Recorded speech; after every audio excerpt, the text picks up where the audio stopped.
Originally published in 1948, How to Stop Worrying and Start Living by Dale Carnegie is one of the most remarkable books ever written on the subject of happiness. Thanks to Carnegie's timeless advice, over 6 million people have learned how to overcome their most troublesome fears and paralyzing worries that had prevented them from living life to its fullest and savoring the present moment. Worry affects us not only psychologically, but also physiologically, especially in the stomach. If you can't handle your worries, the first thing you'll experience besides the low mood and chronic anxiety is stomach ulcers. Worry is also linked to heart disease, high blood pressure, swings in blood sugar, a weakened immune system, arthritis, and many other ailments. Moreover, worry ages our looks and curdles our expression. It makes us clench our jaws, lines our faces with wrinkles, and forms a permanent scowl. It may even turn the hair gray, or worse, make it fall out. Worry is also thought to be a contributing factor to dementia and insanity.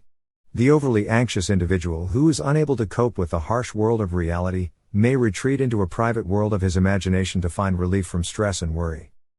The book is full of useful tips and practical formulas. It contains advice that covers every single aspect of dealing with worry. More than just theoretical tips, these are actually proven techniques that have been applied by many successful people throughout history. There are numerous anecdotes, stories, and lessons that illustrate how people have made use of these techniques to dramatically improve the quality of their lives. Here are the most important ones. Lesson 1. Live in day-tight compartments. Our main business is not to see what lies dimly in the distance, but to do what is clearly at hand. Thomas Carlyle. Yet so many of us have the tendency to neglect the present moment, to ignore what's in front of us, by living in the past or future. This is the root cause of most of our worries, anxieties, and dissatisfaction. The only possible time we can actually live in is the here and now. Trying to do otherwise is detrimental to our health and sanity. Life is a ceaseless change. The only certainty is today.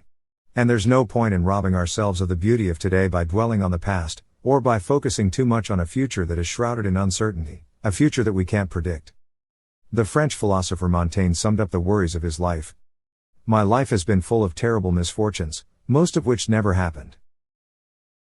If you want to keep worry out of your life, you must shut the doors on the past and the future. You must live in day-tight compartments, as the famous physician Sir William Osler advised. The best possible way to prepare for tomorrow is to concentrate with all your intelligence, all your enthusiasm, on doing today's work superbly today. If you do your best today, the future will take care of itself. There's no point in worrying about the future, or in yearning for some magical rose garden over the horizon. There's no point embittering the present by regretting things that happened in the past that are over and done with. Carpe diem, as the Romans used to say. Seize the day, and make the most of it. Lesson 2. Get busy. There is one simple way to kick worry and other negative thoughts out of your mind. Get busy. When you make yourself busy, you don't have time to worry. When asked if he was worried about his tremendous responsibilities, Winston Churchill said, "I'm too busy. I have no time for worry." It's almost impossible for the human mind, no matter how brilliant, to think of more than one thing at any given time. So when you're busy, when you immerse yourself in a particular task or activity, you don't really have the time to overthink and worry. During World War II, many soldiers came back traumatized and chronically stressed. But luckily, our army doctors knew that keeping them busy would have therapeutic benefits, so they prescribed what would later be known as occupational therapy. Simply put, they kept them busy to cure them. Every hour of their day was filled with activity, hunting, fishing, gardening, sports, arts, and crafts, to crowd out worry from their minds. They were given no time for brooding over their agonizing experiences. Admiral Byrd discovered the importance of keeping busy when he spent 5 months in Antarctica alone, in bitter cold and darkness. Out of necessity, he developed obsessive-compulsive habits. He would endlessly fix and tinker with things around his station. This was the only way to preserve his sanity. George Bernard Shaw was right when he claimed that the secret of being miserable is to have the leisure to bother about whether you are happy or not. Prevent yourself from falling into that trap. Get busy and keep busy. It's one of the best and cheapest remedies for worry. Lesson 3. Cooperate with the inevitable. During the course of our lives, we're going to face many unpleasant and unwanted situations that we won't be able to change, influence, or escape. But we do have a choice. We can either accept them as inevitable and adjust ourselves to them, or we can ruin our lives with frustration, bitterness, and rebellion, and maybe end up with a nervous breakdown. Circumstances alone don't make us happy or unhappy, it's the way we interpret and react to circumstances that determines our feelings. We all have the strength to endure misfortunes or tragedies and triumph over them. We may not think we do, but we're stronger than we think. All we have to do is shift our perspective, make peace with the inevitable, and reframe the obstacle as an opportunity for growth or virtue. If, on the other hand, we try to fight the inevitable, we won't change the unavoidable outcome, but we'll surely change ourselves, and not for the better. Cooperating with the inevitable doesn't mean we should bow down to all the adversities that come our way though. We must keep fighting as long as there's a chance to save a situation. But when common sense tells us that it is what it is, that we're up against something that cannot be undone, then, in the name of our sanity, acceptance is the only possible response. When we accept the worst, we realize we have nothing else to lose, but everything to gain, and we free ourselves to act. Lesson 4. Don't try to saw sawdust. Worrying about the past is incredibly foolish. We can't go back in time and change what happened anyway. Sure, we may do something to change or mitigate the effects of what happened, but it's literally impossible to change an event that already occurred. There is only one way that the past can be constructive, and that is by calmly analyzing our past mistakes, learning from them and then forgetting them. Dr. Paul Branwyn, a high school teacher from New York, poured a bottle of milk down the sink to teach his students a valuable lesson about worrying about things that have already happened. Don't cry over spilt milk, he said. The milk is gone, you can see it's down in the drain, and all the fussing and hair pulling in the world won't bring back a drop of it. Sure, with a little thought and prevention, that milk might have been saved. But now it's too late, all we can do is write it off, forget it, and go on to the next thing. Fred Fullershed, an editor of the Philadelphia Bulletin, said the following when speaking to a college graduating class. How many of you have ever sawed wood? Most of them raised their hands. Then he inquired, how many of you have ever sawed sawdust? No hands went up. Of course you can't saw sawdust. It's already sawed. And it's the same with the past. When you worry and complain about things that are over and done with, you're merely trying to saw sawdust.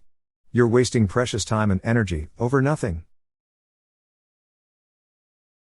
Lesson 5.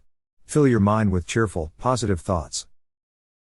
Our thoughts make us who we are. Our mental attitude is the X factor that determines how our life will turn out. Our life is what our thoughts make of it, as the Roman Emperor Marcus Aurelius put it.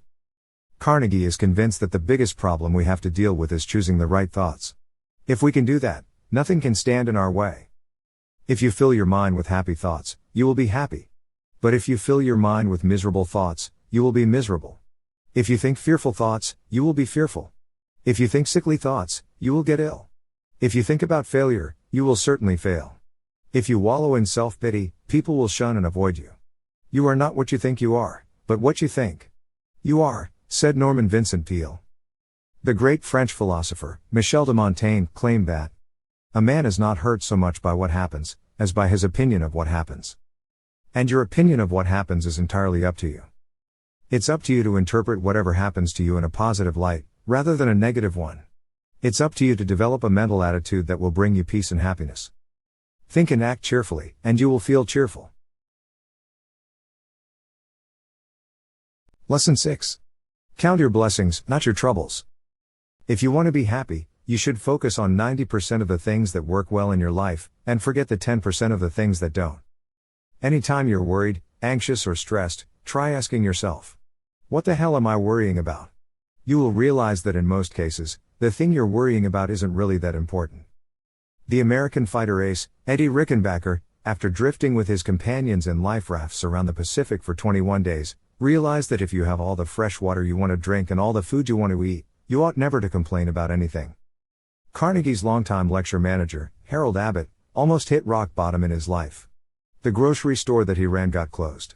He also got himself into a huge amount of debt that would take years to pay off. Then, one day, while walking to the bank like a defeated man, full of worries, grievances and self-pity, he came across a man without legs who was otherwise cheerful and confident. This brief encounter made him realize how lucky and wealthy he actually was. As a reminder, Abbott pasted the following words on his bathroom mirror. I had the blues because I had no shoes, until upon the street, I met a man who had no feet. According to Logan Pearsall Smith, there are two things to aim at in life. First, to get what you want. And after that, enjoy it. Only the wisest of mankind achieve the second. But you don't necessarily need to get what you want in order to enjoy life in the first place. The simple habit of seeing the bright side of life and appreciating what you already have can bring you more joy than all the money in the world. Lesson 7. When life hands you lemons, make lemonade. That is what a wise man does. But the fool does the exact opposite. When life hands him a lemon, he gives up and complains and indulges in self-pity and blames the world for his misfortune. But when the wise man is handed a lemon, he asks himself, what can I learn from this? How can I improve the situation? How can I turn this lemon into a lemonade? After spending a lifetime studying people, the great psychologist Alfred Adler observed that one of the most impressive characteristics of human beings is the power to turn a disadvantage into an advantage. The ancient Greeks taught us that the best things are the most difficult. Harry Emerson Fosdick repeated it again in the 20th century. Happiness isn't mostly pleasure, it is mostly victory. Yes, the victory that comes from a sense of triumph, of accomplishment, of solving problems, of turning lemons into lemonades. Nietzsche's formula for the superior man was, not only to bear up under necessity, but to love it. Carnegie had studied countless successful people, and he noticed that a surprisingly large number of them, such as Beethoven, Milton, Van Gogh, Darwin, or FDR, succeeded because they started out with some serious handicap or disadvantage that spurred them on to great endeavors and great rewards. As William James said, our infirmities help us unexpectedly. The most important thing in life isn't to capitalize on your gains, but to profit from your losses. If you ever feel like you don't stand a chance of doing that, then here are 2 reasons why you ought to try anyway. 1. You may actually succeed. And 2. Even if you don't succeed, the mere attempt to turn the loss into a profit will cause you to look forward instead of backward. It will replace your negative thoughts with positive ones. It will release creative energy, and spur you to get so busy that you won't have the time, nor the inclination, to cry over what's done and gone. And finally, Lesson 8. Put enthusiasm into your work. Banishing boredom is essential for happiness. An effective way to do that is by making things interesting and approaching everything you do with passion and enthusiasm. Boredom tends to produce far more fatigue than physical exertion. Joseph E. Barmak, Ph.D., conducted a study which revealed how boredom induces fatigue. Dr. Barmak put a group of students through a series of tests in which they had little interest. The result? The students felt tired, sleepy, irritable, and complained of headaches and eye strain, but all these effects vanished as soon as they started doing something interesting. This wasn't just a placebo effect. Dr. Barmak's report showed that a man's blood pressure and oxygen consumption drop below the baseline when he's bored, and that the whole metabolism picks up immediately as soon as he begins to feel pleasure or interest in his work. We rarely get tired when we do something interesting and exciting. If you are a mental worker, it is often the work that you don't do, not the work that you do, that makes you tired. Think of that day when you were constantly interrupted at the office, for instance. Appointments broken. No emails answered. Trouble here and there. No progress whatsoever. Everything went wrong that day.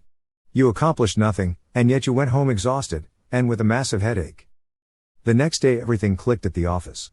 You've been way busier and accomplished so much more than you did the previous day. Yet you went home feeling energized and refreshed. Our fatigue is often caused not by work, but by boredom, frustration, worry, and resentment. So how can you become more interested in your work? Well, you can turn it into a contest, either with yourself or with your colleagues for that matter. Make sure you set some goals, and reward yourself anytime you achieve them. You can give yourself a pep talk every morning to pump yourself up for the day. Everyone talks about the importance of physical exercise as soon as we wake up, but some spiritual and mental exercises are just as important to stir us into action.